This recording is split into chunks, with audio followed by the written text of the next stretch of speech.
Surah Al-Fath, the victory. This surah is Madinan, containing 4 sections and 29 verses. بسم الله الرحمن الرحيم. In the name of Allah, the infinitely gracious, the most merciful. إنا فتحنا لك فتحا مبينا. Certainly we have decreed for you a clear victory. ليغفر لك الله ما تقدم من ذنبك وما تأخر ويتم نعمته عليك ويهديك صراطا مستقيما. So that he may forgive for your sake the past and future sins of your people, perfect his bestowal upon you, and show you the straight path. وينصرك الله نصرا عزيزا. And so that Allah may help you in an exceptional manner. هو الذي أنزل السكينة في قلوب المؤمنين ليزدادوا إيمانا مع إيمانهم ولله جنود السماوات والأرض وكان الله عليما حكيما. It is He who sent down tranquility into the hearts of the believers, increasing their conviction with even more certainty. To Allah belong the armies of the heavens and the earth, and Allah is all-knowing, all-wise.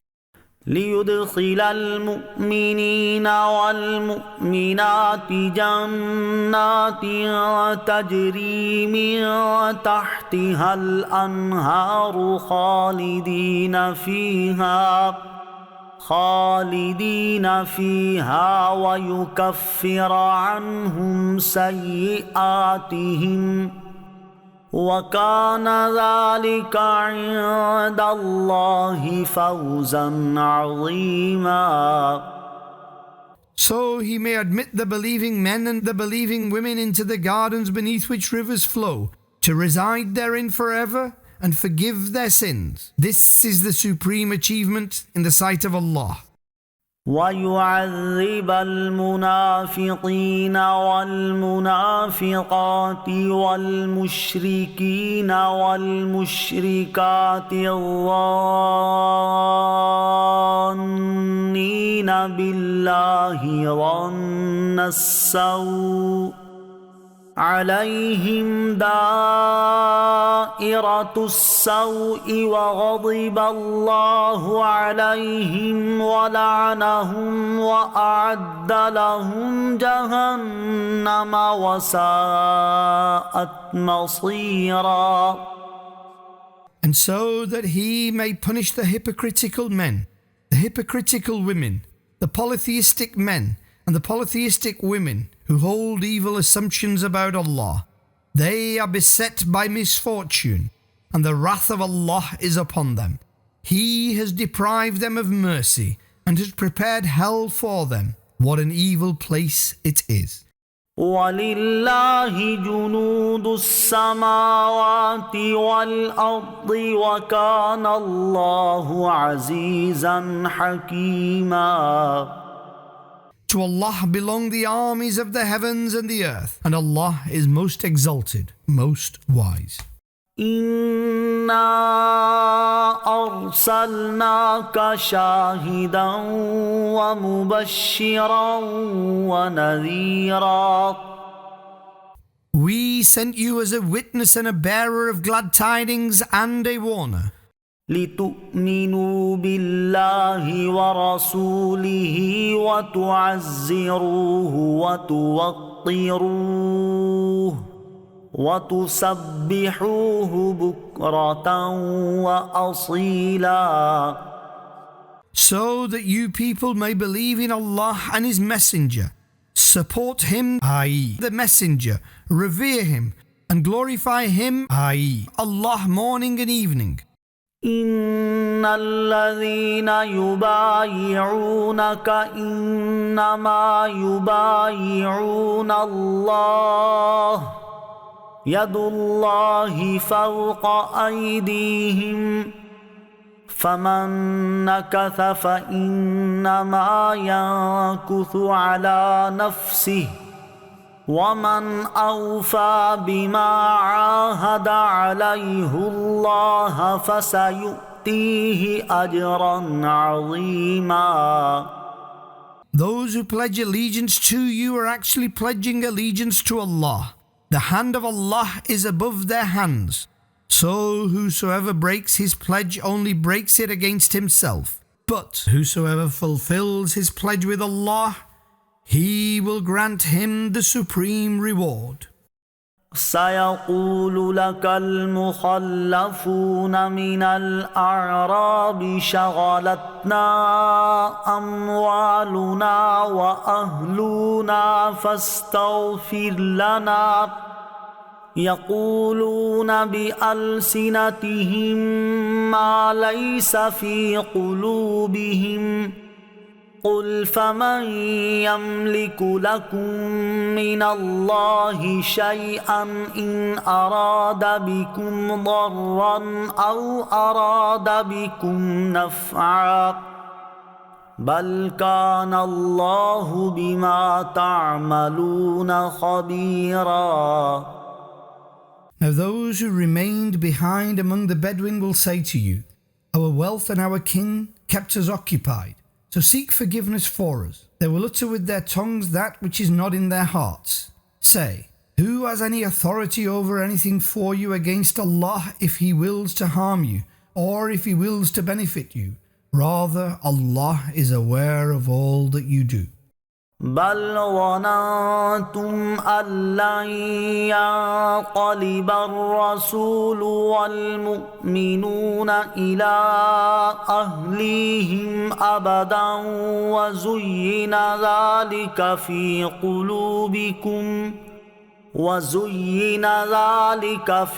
قلوبكم وظننتم ظن السوء وَكُنْتُمْ قَوْمًا بُورًا.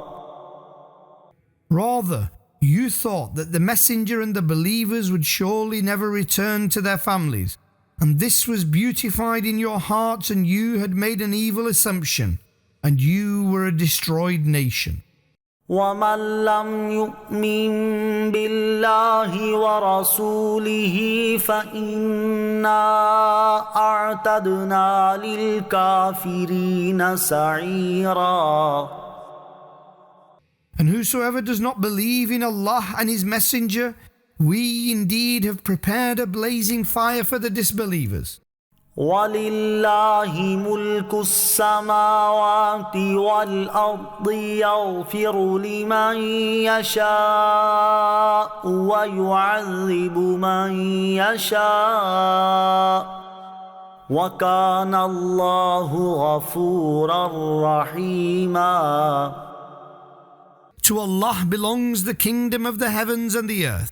He forgives whomsoever He wills, and He punishes whomsoever He wills. And Allah is most forgiving, most merciful.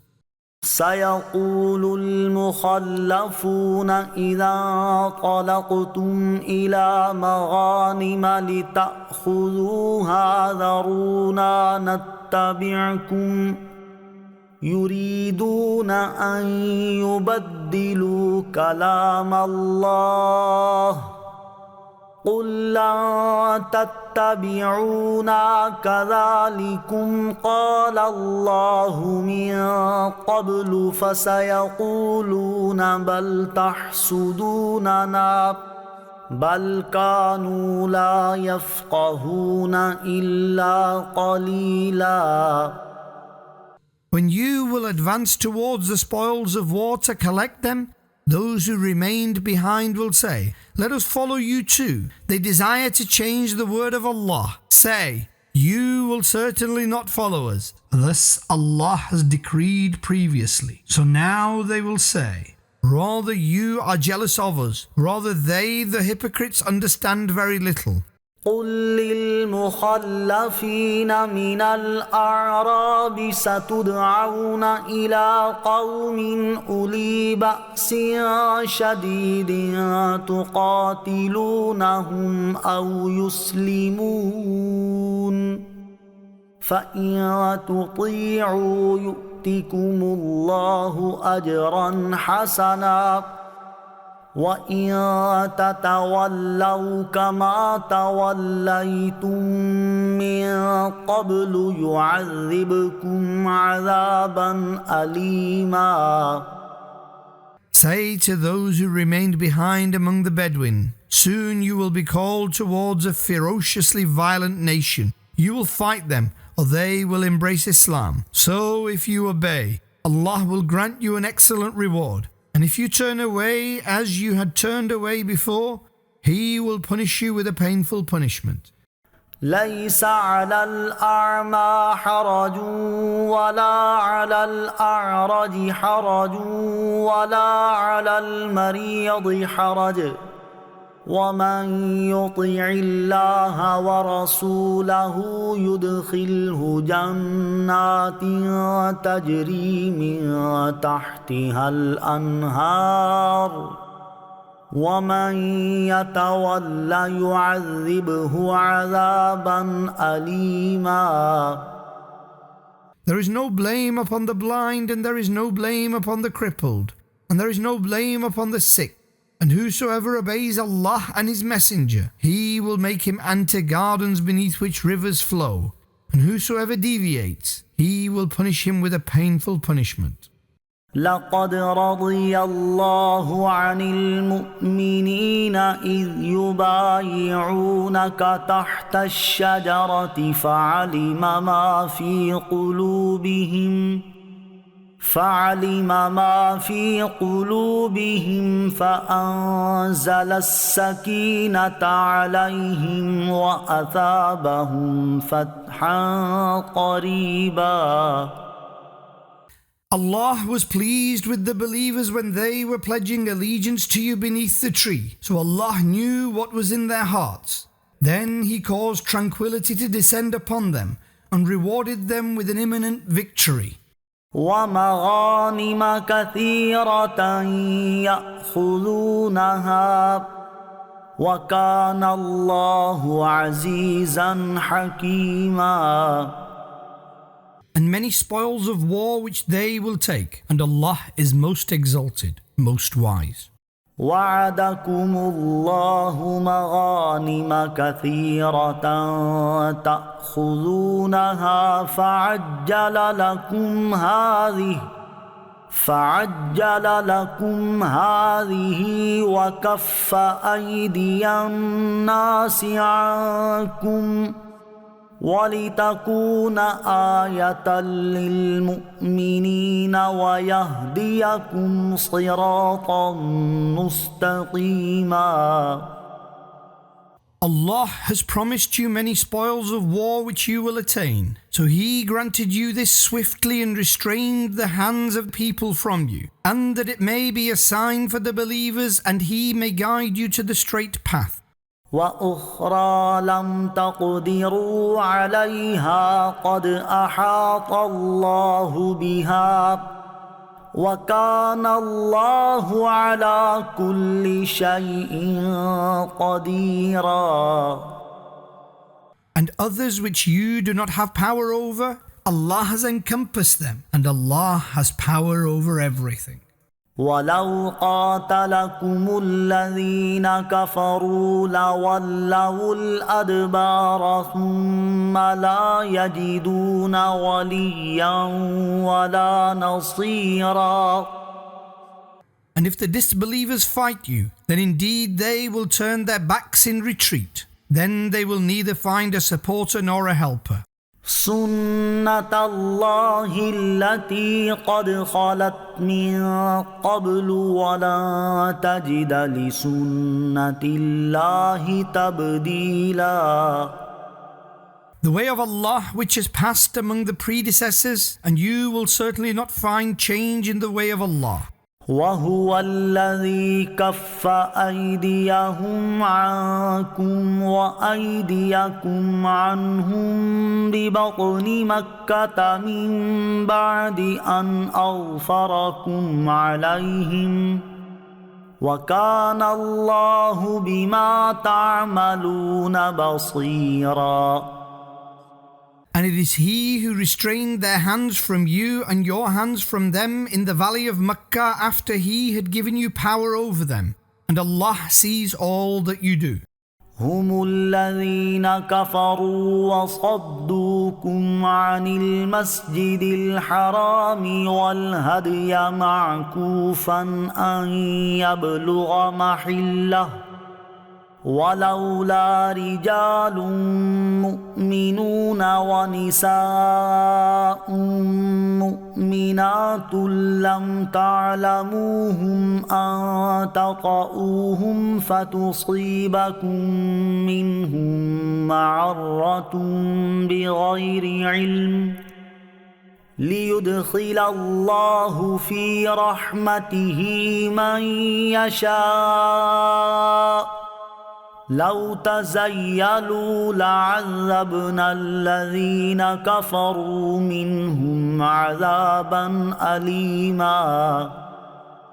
They are those who disbelieved and stopped you from entering the sacred house, Al-Masjid al-Haram, preventing the sacrificial animal from reaching its destination.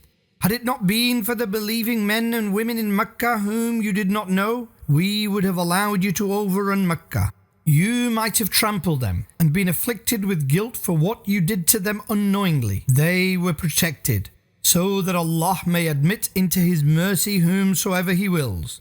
Had they, i.e., the Muslims, left from there, we would certainly have punished the disbelievers among them with a painful punishment.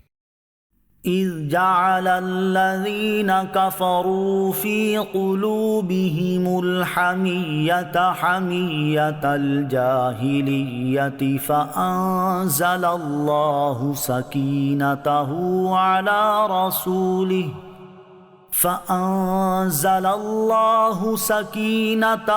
على رسوله وعلى المؤمنين وألزمهم كلمة التقوى وكانوا أحق بها وأهلها وكان الله بكل شيء عليما.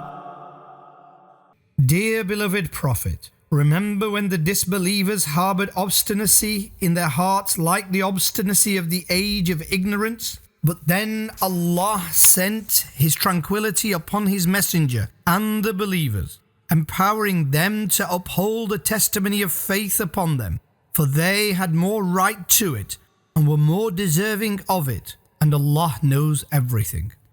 لقد صدق الله رسوله الرؤيا بالحق لتدخلن المسجد الحرام إن شاء الله آمنين محلقين رؤوسكم ومقصرين لا تخافون فعلم ما لم تعلموا فجعل من دون ذلك فتحا قريبا. Allah certainly fulfilled the true vision of the messenger. You will most certainly enter the sacred house, if Allah wills, safe and sound, shaving your heads and cutting your hair. You will not fear anyone. He knows that which you do not know. So He decreed before that entry into Mecca an imminent victory. هو الذي أرسل رسوله بالهدى ودين الحق ليظهره على الدين كله وكفى بالله شهيدا. It is He who sent His messenger with guidance and the religion of truth, that He may cause it to prevail over all other religions, and Allah is sufficient as a witness. محمد رسول الله والذين معه أشداء على الكفار رحماء بينهم تراهم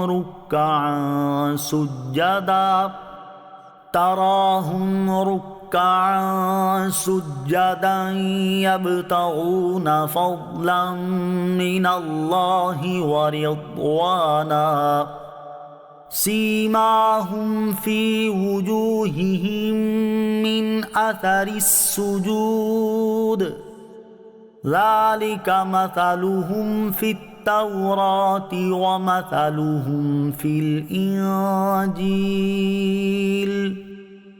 كزرع أخرج شطأه فآزره فاستغلظ فاستوى على سوقه يعجب الزراع ليغيظ بهم الكفار وعد الله الذين آمنوا وعملوا الصالحات منهم مغفرة وأجرا عظيما. Muhammad is the messenger of Allah, and those who are with him are severe against the disbelievers, merciful to one another. You will see them bowing, prostrating and seeking grace and acceptance from Allah. Their sign is on their faces from the effect of prostration. That is their description in the Torah, and their description in the Injil, Gospel. Like a field which sent forth its shoots, then strengthened it so became firm. Then it stood straight upon its stem, pleasing to the planters. In this way, Allah has elevated the Muslims to dismay the disbelievers. Allah has promised those who believe and perform righteous deeds among them forgiveness and great reward.